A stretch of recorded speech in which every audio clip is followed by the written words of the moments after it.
क्या आपने कभी सोचा है कि कुछ कहानियां सिर्फ कहानियां नहीं होती? कुछ रहस्य इतने गहरे होते हैं कि उन्हें सुलझाने की कोशिश में आप खुद ही उलझ जाते हैं। आज मैं आपको एक ऐसी ही डरावनी कहानी सुनाने जा रहा हूं जो आपके रोंगटे खड़े कर देगी और आपको सोचने पर मजबूर कर देगी कि क्या सच में कुछ अदृश्य ताकतें हमारे आसपास मौजूद हैं। महीपुर कॉलेज के ठीक पीछे, जहां शहर की चकाचौंध खत्म होती थी, वहीं से शुरू होती थी एक सुनसान वीरान पहाड़ी। गांव वाले उसे अंधियारी पहाड़ी कहते थे और यह नाम उसे यूं ही नहीं मिला था। सूरज ढलते ही यह पहाड़ी एक अजीब सी खामोशी में डूब जाती, जहां सिर्फ हवा की सरसराहट और पत्तों की फुसफुसाहट सुनाई देती थी। इस पहाड़ी के बारे में कई डरावनी कहानियां प्रचलित थीं। सबसे खौफनाक कहानी यह थी कि रात के अंधेरे में पहाड़ी के बीचों बीच बने एक पुराने खंडहर मंदिर में एक दिया खुद ब खुद जल उठता था। यह दिया किसी इंसान का जलाया हुआ नहीं लगता था, क्योंकि इसकी लौ में एक अजीब सी नीली चमक होती थी जो किसी भी सामान्य दिए से अलग थी। गांव वाले कहते थे कि अगर कोई उस जलते दिए के पास जाकर किसी का नाम लेकर पुकारे तो उसे अंधेरे से एक ठंडी कांपती हुई आवाज में जवाब मिलता था। यह आवाज इतनी डरावनी होती थी कि सुनने वाले की रूह कांप जाती थी। इसी डर के कारण कोई भी गांव वाला, यहां तक कि हॉस्टल के सबसे निडर लड़के भी रात में उस पहाड़ी पर जाने की हिम्मत नहीं करते थे। पर हर कहानी में एक ऐसा किरदार होता है जो नियमों को तोड़ता है। हमारे इस किस्से में वह किरदार था आरव। आरव हॉस्टल का एक ऐसा लड़का था जिसे पढ़ाई से ज्यादा रोमांच पसंद था। जब भी उसे बोरियत महसूस होती, चाहे शाम हो या रात का गहरा अंधेरा, वह अकेला ही उस अंधियारी पहाड़ी की ओर निकल पड़ता। आरव को लगता था कि ये सब सिर्फ मनगढ़ंत कहानियां हैं और वह इन रहस्यों को सुलझाने का जुनून रखता था। आज वह अपने सबसे अच्छे दोस्त दीपक को भी अपने साथ खींच लाया था। दीपक स्वभाव से शांत और थोड़ा डरपोक था और उसे आरव की यह हरकत बिल्कुल पसंद नहीं थी। जैसे ही वे मंदिर के पास पहुंचे, दीपक कांपते हुए स्वर में बोला, "तूने देखा आरव? अभी कुछ देर पहले इस पुराने मंदिर में घना अंधेरा था। अब यह दिया किसने जलाया? यहां तो कोई नहीं है।" उसकी आवाज में साफ डर झलक रहा था। आरव ने एक जोरदार ठहाका लगाया, जैसे वह दीपक के डर का मजाक उड़ा रहा हो। "अरे यार, किसी ने आग लगा दी होगी। तू ज्यादा सोचता है। ये सब मन का वहम है।" आरव ने दीपक को दिलासा देने की कोशिश की, पर उसकी अपनी आवाज में भी एक हल्की सी घबराहट थी। लेकिन दीपक के चेहरे पर एक अजीब सा गहरा डर था। उसकी आंखें किसी अदृश्य चीज को घूर रही थीं, जैसे उसने अभी अभी कुछ ऐसा देखा हो जिसे शब्दों में बयान नहीं किया जा सकता। वह जानता था कि यह कोई सामान्य आग नहीं थी और इस पहाड़ी पर कुछ ऐसा था जो इंसानी समझ से परे था। अगले 4 दिन तक आरव और दीपक रोज शाम को उस अंधियारी पहाड़ी पर जाते रहे। उनका मकसद था उस रहस्यमयी दिए के पीछे का सच जानना। वे मंदिर के हर कोने की छानबीन करते, फर्श, दीवारें, यहां तक कि उस टूटे हुए शिलाखंड को भी गौर से देखते जिसके पास दिया जलता था। लेकिन हर शाम उनकी आंखों के सामने वह दिया खुद ब खुद जल उठता था। कोई माचिस नहीं, कोई तेल नहीं, बस एक नीली लौ जो अंधेरे को चीरती हुई प्रकट होती थी। दीपक का डर हर गुजरते दिन के साथ बढ़ता जा रहा था। उसे रात में नींद नहीं आती थी और दिन में भी वह अक्सर गुमसुम रहता था। आरव, जो पहले बहुत निडर था, अब थोड़ा परेशान दिखने लगा था। उसने दीपक से कहा, "ठीक है, कल आखिरी बार चलेंगे। इस दिए का राज ढूंढेंगे ही ढूंढेंगे। उसके बाद परीक्षा पर ध्यान देंगे।" उसकी आवाज में एक अजीब सी दृढ़ता थी, जैसे वह खुद को यकीन दिला रहा हो। दीपक ने चुपचाप सिर झुका लिया। उसकी आंखों में एक गहरी उदासी और एक अनजाना डर था। उसे लग रहा था कि यह आखिरी बार उनके लिए कुछ अच्छा नहीं लाएगा। उसे एक अजीब सी बेचैनी महसूस हो रही थी, जैसे कोई अदृश्य साया उनके पीछे पड़ा हो। अगली शाम जब सूरज ढल रहा था और पहाड़ी पर अंधेरा छाने लगा था, दोनों दोस्त फिर से मंदिर पहुंचे। हवा में एक अजीब सी ठंडक थी और पेड़ों की सरसराहट किसी फुसफुसाहट जैसी लग रही थी। आरव ने मंदिर के चारों ओर चक्कर लगाते हुए कहा, मुझे लगता है इस बड़े पत्थर के पीछे कोई जगह है। जरूर कोई यहीं छिपकर दिया जलाता होगा। दीपक ने पत्थर के आसपास देखा। वहां कुछ अजीब चीजें बिखरी पड़ी थीं। सूखे नींबू, एक टूटी हुई गुड़िया और काला भस्म। यह सब देखकर दीपक के रोंगटे खड़े हो गए। उसकी आवाज कांप रही थी जब वह फुसफुसाया, आरव, ये पत्थर नहीं है, ये किसी तांत्रिक बलि का चिन्ह है। आरव ने दीपक की बात अनसुनी कर दी। वह दीवार के अंधेरे में सिर झुकाकर झांकने लगा, जहां उसे एक छोटी सी दरार दिखी थी। उसे लगा कि शायद यहीं से कोई अंदर आता जाता होगा। वह और अंदर झुकने लगा, यह जानने के लिए कि उस दरार के पीछे क्या है। और तभी एक भयानक चीख गूंजी, जिसने पूरे जंगल को हिला दिया। दीपक, बचाओ, अंदर खींच रहा है कोई। यह आरव की आवाज थी, जो दर्द और दहशत से भरी थी। दीपक के पैर जैसे जमीन में जम गए। वह हिल भी नहीं पा रहा था। वह बस आरव की चीखें सुनता रहा, जो धीरे धीरे कम होती जा रही थीं, जैसे कोई उसे अंधेरे के भीतर घसीट रहा हो। आखिरी बार आरव का हाथ दिखा, जो मदद के लिए हवा में छटपटा रहा था। फिर वह भी अंधेरे में समा गया, जैसे कभी था ही नहीं।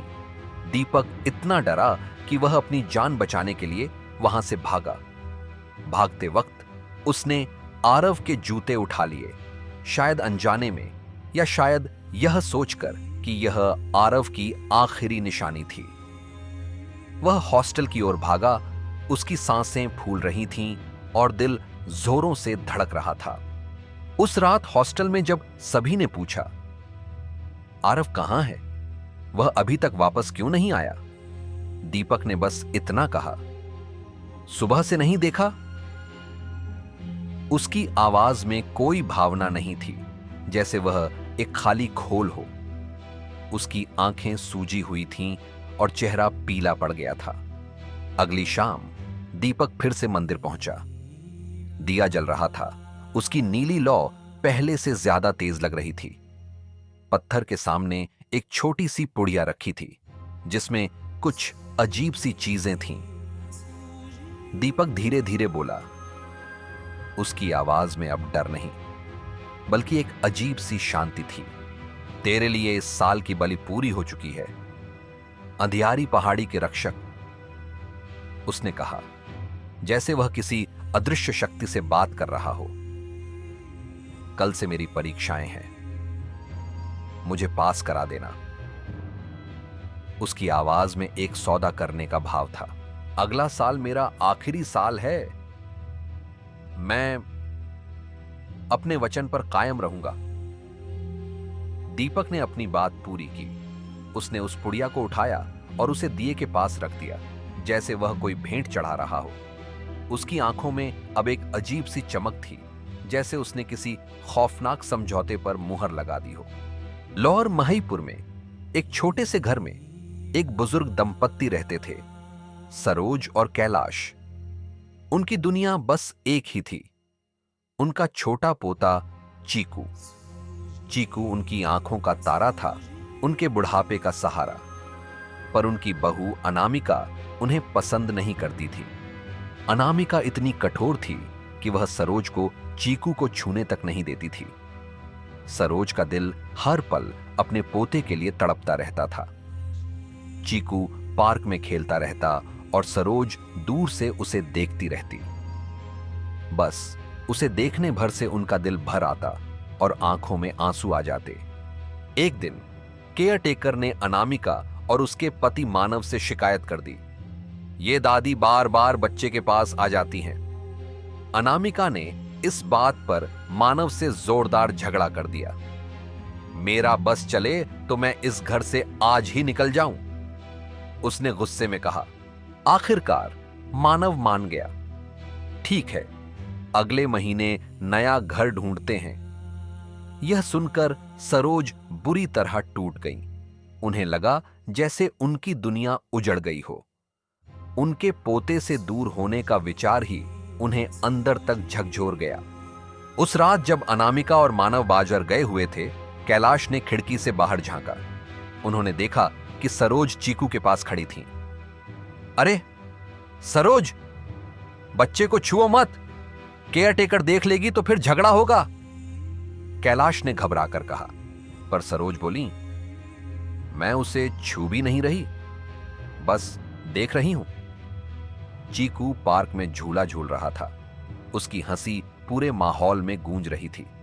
लेकिन कुछ देर बाद कैलाश का चेहरा पीला पड़ गया। बगल वाला झूला अपने आप हिल रहा था, जैसे कोई अदृश्य बच्चा उस पर बैठा हो, और चीकू किसी अदृश्य चीज की तरफ हाथ बढ़ा रहा था। दादा देखो, मेरे दोस्त आ गए, चीकू ने खुशी से चिल्लाया। कैलाश का दिल बैठ गया। उस हथेली के सहारे झूला धीरे धीरे और ऊपर उठने लगा, जैसे कोई अदृश्य शक्ति उसे धकेल रही हो। कैलाश को लगा कि उन्होंने कुछ बहुत ही भयानक देख लिया है। दूर एक जगह पर एक पुराना ऑर्फनेज था, शांतिधाम आश्रम। यह आश्रम अपनी पुरानी दीवारों और अजीब सी खामोशी के लिए जाना जाता था। यहां एक बच्चा रहता था, नरेश। नरेश बहुत शांत, बहुत अजीब बच्चा था। उसे हमेशा अंधेरा पसंद था और वह अक्सर अकेले ही बैठा रहता था। एक दिन एक दंपत्ति उसे गोद लेने आए, राकेश और सीमा। नरेश ने उनसे पूछा, क्या मुझे नए दोस्त मिलेंगे? सीमा ने मुस्कुराकर कहा, बहुत सारे। नरेश को गोद लेकर वे बहुत खुश थे। उन्हें लगा कि उनके घर में खुशियां आ गई हैं। लेकिन हफ्तों बीत गए, नरेश किसी बच्चे से नहीं मिला। वह हमेशा अपने कमरे में अकेला रहता था या फिर अपने खिलौनों से बातें करता था। एक दिन उसने सीमा से कहा, मम्मी, मेरे दोस्त मुझे यहां रोज मिलने आते हैं।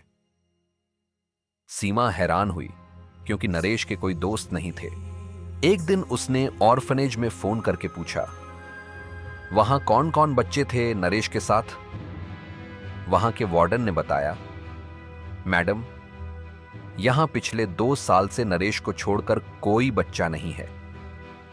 सीमा के हाथ कांप उठे। उसे लगा जैसे उसने कोई भयानक सच सुन लिया हो। जब वह अपने घर पहुंची, नरेश अपने कमरे में नहीं था। सीमा घबराकर बाहर गई तो देखा नरेश झूला झूल रहा था, और उसके साथ वाला झूला भी किसी अदृश्य बच्चे के वजन से नीचे दबा हुआ था। हवा में एक ठंडी अजीब सी हंसी गूंज रही थी, जो सिर्फ नरेश को सुनाई दे रही थी। सीमा को लगा कि उसके घर में कोई अदृश्य मेहमान आ गया है, और यह मेहमान कोई साधारण नहीं था। ये कहानियां सिर्फ मनोरंजन के लिए हैं, लेकिन क्या ये हमें कुछ सोचने पर मजबूर नहीं करती? क्या सच में हमारे आसपास ऐसी अदृश्य दुनिया मौजूद है जिसके बारे में हम नहीं जानते? अगर इन कहानियों ने आपके रोंगटे खड़े कर दिए हैं तो इस वीडियो को लाइक करें और अपने दोस्तों और परिवार के साथ शेयर करें। हमें कमेंट्स में बताइए कि आपको कौन सी कहानी सबसे ज्यादा डरावनी लगी। और हां, ऐसे ही और खौफनाक रहस्यों को जानने के लिए हमारे चैनल को सब्सक्राइब करना ना भूलें। अगली बार तक अंधेरे से सावधान रहें।